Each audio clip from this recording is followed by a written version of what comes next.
Todo Mundo Odeia o Chris é um sucesso por causa da pondurice dos Júlios? Com certeza. Por causa dos esporros homéricos da Rochelle? Olha, entra na conta. Talvez porque o protagonista é super receptivo com os comentários BRs repletos ali de bordões chicletes. Tipo, Sacumana. Que formaram toda uma geração, toda uma audiência das tardes do SBT. Isso definitivamente não. Quem surfou nessa mesmo foi o Greg. Bem teoriquetes aí, ó. Adotei a expressão. Primeiramente, bom dia, boa tarde, boa noite. Pra quem não me conhece, meu nome é Marcelo. Sejam bem-vindos a mais um episódio aqui do seu canal sobre arte, sobre cultura, sobre mídia. Sempre ali, ó, com aquela pitadinha, aquela flambada de filosofia e, na verdade, né, de ciências humanas. E como hoje é dia da consciência negra, para evitar que você, branco como eu, ou que tem, enfim, né, amigos brancos, e evitar que essa pessoa, que você mesmo sofra da síndrome da senhorita Morello, eu tenho uma teoria.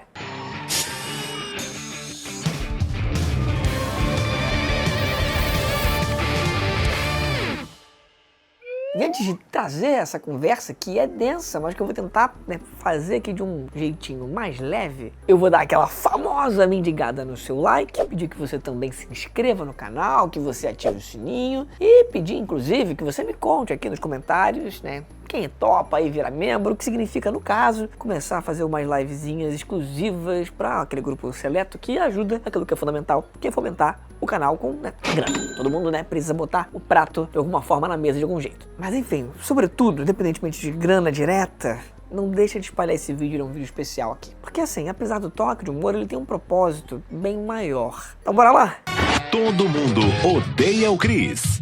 Pra quem mora numa caverna e não sabe, a síndrome de senhorita Morello, né, a personagem lá de Todo Mundo Odeia o Chris, a professora dele, esse termo, ele ao menos no Brasil, ele foi criado por sites como o GL10 e o Mundo Negro. E a expressão se refere a uma postura do branco, supostamente ali, ó, solidário diante do negro, mas que no fim de contas mascara uma ideia ali encrostada de superioridade e mesmo de tutela, de tomar conta, de fazer como quem resolve pelo outro, que na prática infantiliza os negros, reproduzindo estereótipos pelo fato de não conhecerem de fato ali, né, essa realidade e por querer assumir, claro, uma posição de white savior, porque essa noção de protagonismo do mundo num pique colonizador, num pique meio Tarzan, é o único modo que aprendeu a enxergar as coisas. Sobre isso, entretanto, eu tenho uma teoria. Olha, definitivamente o racismo ele não pode acabar exclusivamente através da mudança de percepção do negro, porque assim, embora, como diz o grande psiquiatra, um cara que colaborou demais para o campo das humanas, para as lutas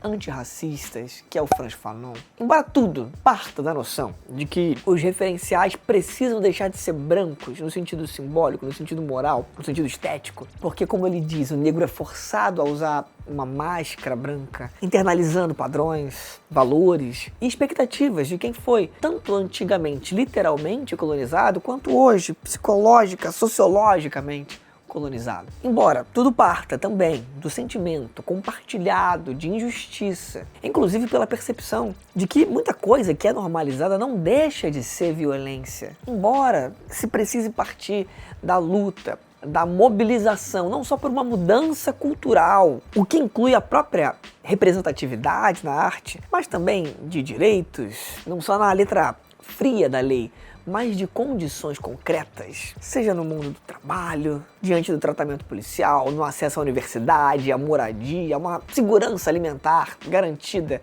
e mais tantas outras questões, mesmo que seja fundamental o enfrentamento contra quem impede o reconhecimento de todos esses direitos que dão dignidade real à vida, dos mais declaradamente racistas aos ingênuos, considerando que quem detém maior acesso aos espaços de decisão, de poder, na política, na vida religiosa, na mídia, ou você pega e faz uma revolução armada, ou você utiliza o diálogo, não tem outra possibilidade. Por isso, o Dia da Consciência Negra não é só um culto à memória ou promoção do debate dos pretos para os pretos, embora, obviamente, esse seja o centro da coisa. Mas é também uma oportunidade geral para a gente conversar sobre o assunto. E assim, eu sei que é possível que você seja um dos dois tipos de chato. Opção 1, aquele que diz que não é preciso de especial para fazer as coisas, como se você não gostasse de receber ali um aniversário surpresa, sei lá, não vestisse calcinha vermelha dia 31 de dezembro para conseguir uma nova paixão, ou curtisse um amigo oculto de Natal. E, bem, se você é essa pessoa, spoiler da vida, talvez inimigo nada oculto seja mais apropriado para você. Agora, a segunda opção tem outro tipo de chato, que é muito pior, diga-se de passagem, porque ele carrega ali uma dose pretensiosa, que é aquele que nega que deveria existir Dia da Consciência Negra, que deveria existir, no final de contas, o Dia da Consciência Humana. E todo 20 de novembro a gente recebe isso, que o Morgan Freeman, até o Morgan Freeman, que foi Deus, lançou essa, né? Sendo que ele mesmo já se desculpou por isso. Então, antes de falar das obras que eu quero falar aqui no vídeo, primeiro preciso de dizer que datas importam, porque nós somos um bicho cultural. Você não é um tamanduá. Quando eu faço isso aqui, isso não te afeta objetivamente, você não passa fome, você não perde um rim, você se afeta, porque símbolos importam. Segundo irmãozinho, porque assim, quando a gente fala de consciência especificamente negra, é porque existe uma condição negra que é diferente do branco. Claro que nem todo indivíduo vive a mesmíssima realidade, mesmo sendo da mesma cor. É por isso que a sociologia existe, inclusive. Então, bora, rapidão aqui, para uma excursão no mundo real. Importante, né? Se você não faz ideia, né, descobrir um pouquinho da desigualdade que ainda existe. Segundo o Atlas de Violência de 2024, que analisa os dados oficiais lá de 2022, 76,5% das pessoas assassinadas no Brasil eram pretas ou pardas. Segundo o IPEA, no estudo Retratos das Desigualdades, as pessoas brancas têm, em média, uma renda de 87% maior do que as pessoas negras. Assim, como é que a gente vai falar de cotas, por exemplo, que é um tema para outro vídeo, e falar apenas que só o que importa seria a classe social, quando no final de contas eu desconsidero que entre as pessoas negras é muito mais comum ali na pirâmide das classes. Eu olho para os pobres, os negros são mais pobres ainda. E assim, segundo os dados do IBGE, os dados de renda, quando eu considero hora trabalhada, um trabalhador branco recebe 65% a mais que uma pessoa negra, mesmo com a mesma formação, mesmo realizando funções semelhantes. Nada disso é opinião, nada disso é achismo. E assim, se a gente fosse olhar para os dados, a gente ia, né, não parar aqui o vídeo. Enquanto dados surreais desse tipo permanecerem, o Dia da Consciência Negra, sim,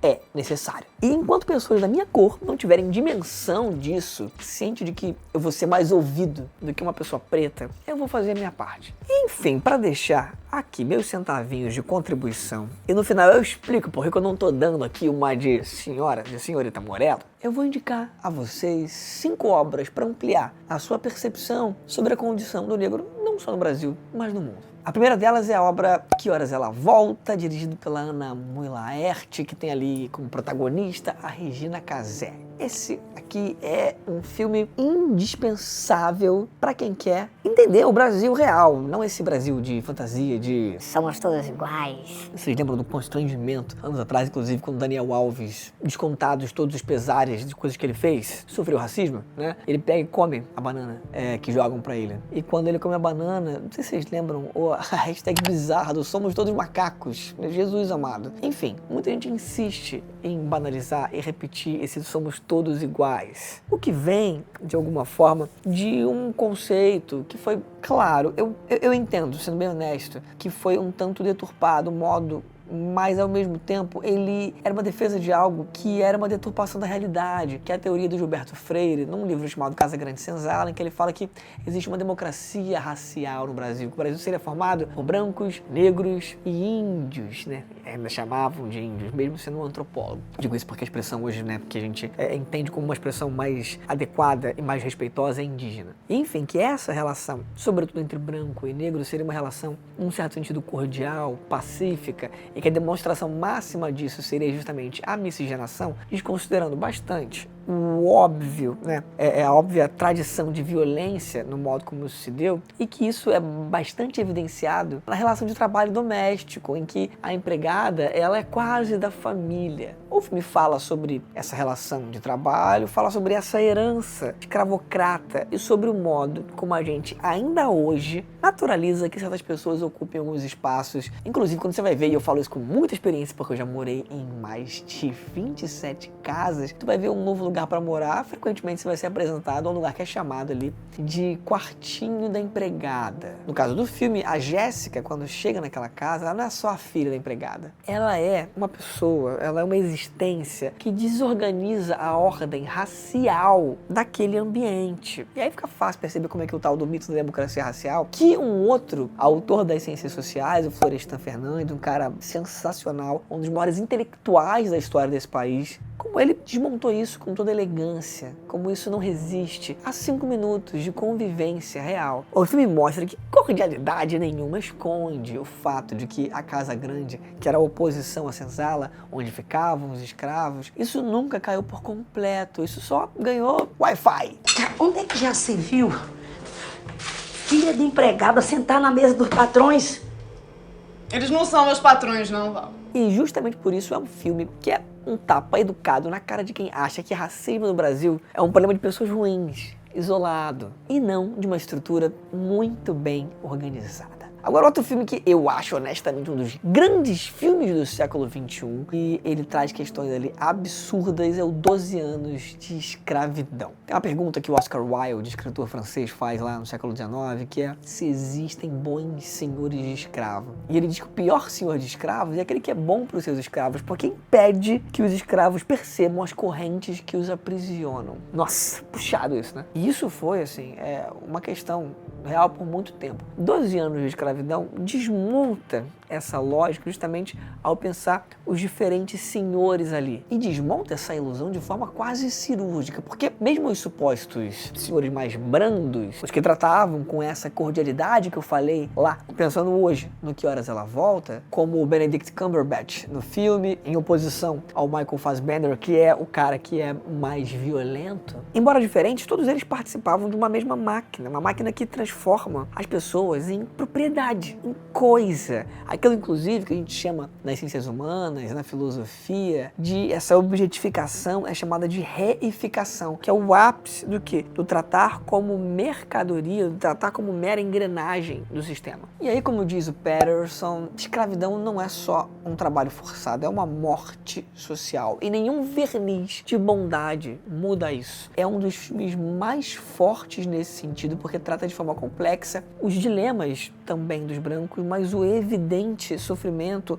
e o afastamento familiar, o modo como isso perdura não só na vida, nas relações, mas na cabeça de quem foi escravizado. E mais do que isso, é um filme que te empurra para um desconforto necessário, que é o de perceber que esse é um passado que não passou, ele só mudou de roupa. Agora, um outro que eu gosto bastante, de um modo muito diferente, é o Amarelo. É Tudo Pra Ontem, que é conduzido, que é narrado, é um documentário, né? Homicida. E aqui eu entro numa espécie de manifesto, assim, que é quase que uma aula ali, em que o Homicida ele pega a cultura negra do samba, do rap, do grafite, literatura, moda, enfim. E ele eleva isso a quase que uma teoria sobre o Brasil. Só que com um carinho, assim, é peculiar, porque ao mesmo tempo que é claramente um discurso de resistência, também é feito com ternura, onde ele traz uma grande questão que uma autora chamada Miranda Fricker fala sobre o que é uma injustiça epistêmica. Quando certos grupos têm sua produção intelectual, artística e histórica apagada, ou mesmo tratada como menos importante, é só olhar a história de uma série de manifestações culturais, artísticas, que partem de camadas mais pobres, de grupos mais populares, e em particular de pessoas pretas. Isso, no primeiro momento, é visto como ou sendo vandalismo, ou não sendo arte, ou sendo uma arte menor. É só pensar, no caso, quando a gente pensa o grafite, mas é pensar também na capoeira, é só pensar também no próprio funk. O que o filme faz é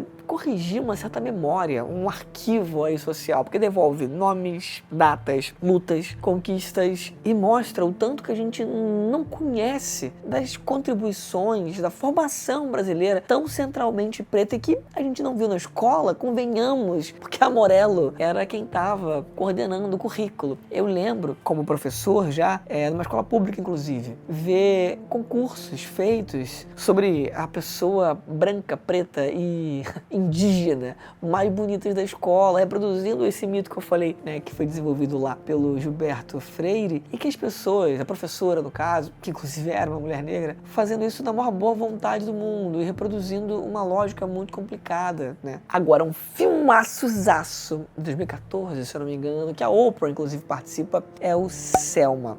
Esse é para lembrar que quando a gente fala de luta por direitos civis, né, os direitos ditos individuais, a gente fala também, a gente não pode deixar de lado aí a particularidade da questão de gênero, do que é não só ser negro, mas de ser uma mulher negra. Selma mostra Martin Luther King, o grande expoente, que inclusive Martin Luther King, que vem de Martim Lutero, né, expoente que conseguia ao mesmo tempo dialogar bastante, que ele vem inclusive, né, ele é um pastor também, né, não à toa, né, vem de Martim Lutero, mas que mostra sobretudo o que a história costuma esconder, para além desses ícones que entram para os livros de história, né, como a pergunta Brett, né, nos livros vem nos nomes dos reis, né, o que ficou ocultado, né, e o filme dá um destaque primordial, completamente secundarizado, às mulheres negras que sustentaram um movimento de estratégia, de logística, de coragem. E aí muitas autoras, como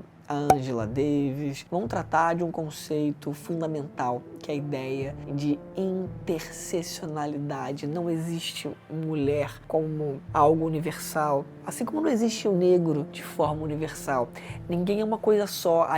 Nós somos como num RPG, personagens que tem várias ali skills diferentes. Então, cada um de nós eu não sou só o Marcel como indivíduo, mas eu também não sou só branco. Eu não sou só baixinho, eu não sou só um cara que trabalha com comunicação. Eu sou uma série de elementos que são sobrepostos. E aí, nisso, é um jogo em que existem camadas de opressão que se somam, que se atravessam. As mulheres de Selma, elas enfrentavam a polícia, o Estado, o racismo, o machismo, tudo isso junto. E quando a gente entende isso, a gente percebe que a luta não é só por direitos políticos abstratos, é por dignidade concreta, cotidiana. Desde viver sem violência, até poder decidir sobre o próprio corpo, sobre o próprio destino, na medida do que é possível fazer isso de alguma forma em sociedade. Agora, um quinto filmaço que eu super recomendo pra você, recomendo mesmo, é um filme chamado Infiltrado na Clã. Se você mora numa caverna e acabou não vendo, eu sei que, enfim, né, brincadeiras à parte, embora Hollywood acabe trazendo muitas dessas obras a gente, algumas delas justamente porque são entendidas como muito críticas, que podem ser entendidas como cri-cri até, muitas vezes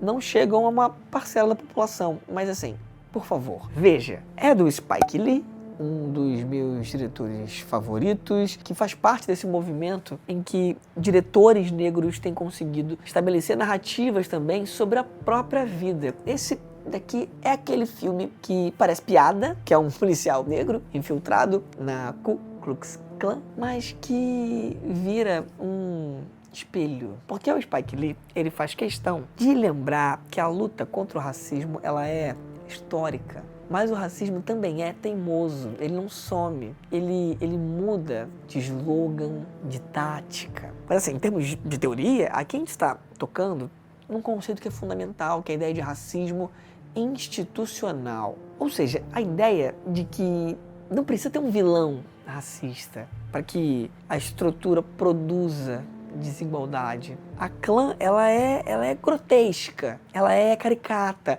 ela é essa representação máxima do mal na nossa cabeça quando a gente fala de racismo. Mas não precisa ser assim para que continue sendo tenebroso, porque a polícia, o judiciário, a política, esses operam uma parte, digamos, mais silenciosa, só que igualmente violenta dessa engrenagem. E aí o filme faz uma coisa que é fantástica, que é costurar ficção com imagens reais, atuais, e assim, desculpa, você tem que estar vendado para não enxergar o recado. A luta não é só uma luta dos negros, ela sempre foi e continua sendo uma luta pela democracia. O racismo inviabiliza, de fato, que democracia, porque democracia não é apertar o botão verde nas urnas simplesmente, não é preencher uma cédula de papel aí, para quem fala de urnas auditadas.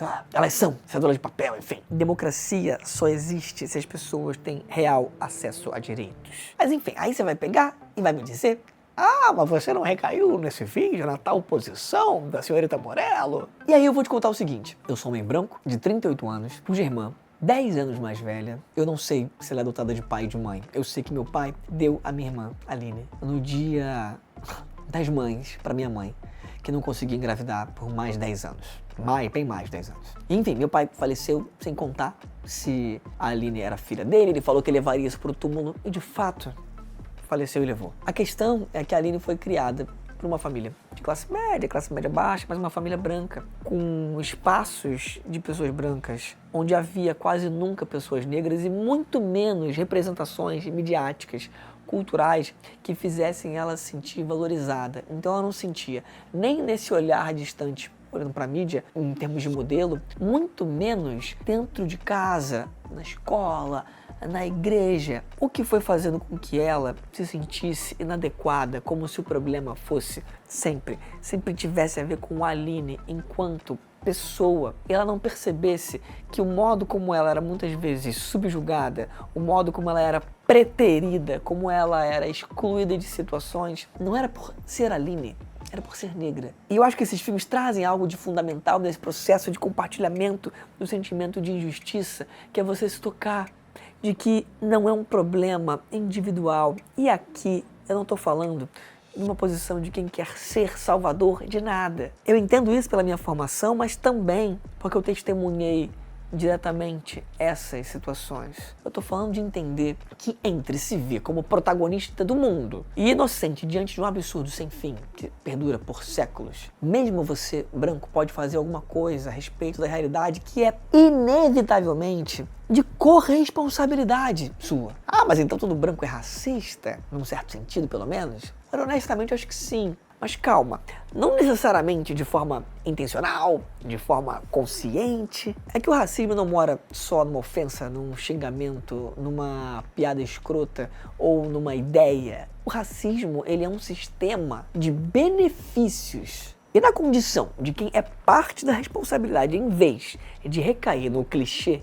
do branco salvador, o desafio é olhar para aquilo que às vezes pode parecer uma sutileza do cotidiano, como, por exemplo, falar uma preta bonita e não uma mulher bonita. Você não diz que uma ruiva bonita. Ou então não se tocar de que você quase nunca ou nunca foi atendido por um médico negro. Ou dos espaços em que você está, você só encontrar pessoas negras quando estão trabalhando nos serviços gerais. Ou mesmo a raridade de pensar em líderes políticos que não sejam do movimento negro e que sejam negros. É olhar para essas sutilezas e entender que é possível e necessário criar um caminho distinto da própria herança histórica, seja ela de domínio ou de subordinação. Porque aí é que entra meu ponto. A sua vida não é apenas sobre você, em todos os sentidos, dos melhores aos piores. Quase nenhuma experiência é, como diz lá o meme, individual. E é por isso que a gente precisa conhecer o mundo. Eu acho que a arte ajuda nisso. E as ciências humanas também. Eu tô aqui, mais uma vez, de forma tão modesta quanto esperançosa, cheio aqui com o peito aqui cheio de ar, tentando fazer minha ponte. Por isso eu te peço de novo, não deixa de mandar esse vídeo para quem você entende que tem um diálogo possível ali. E enfim, pessoas, é isso. Espero que vocês tenham gostado da listinha. Eventualmente vou trazer listas assim, eventualmente vou focar numa obra. Nesse caso achei que era legal pegar e dar algumas recomendações. É isso, um beijo para quem for de beijo, um abraço para quem for de abraço. E caso a gente não se veja novamente, bom dia, boa tarde, boa noite, mas tudo dando certo, a gente se encontra de novo no próximo episódio. Tchau, tchau, pessoal.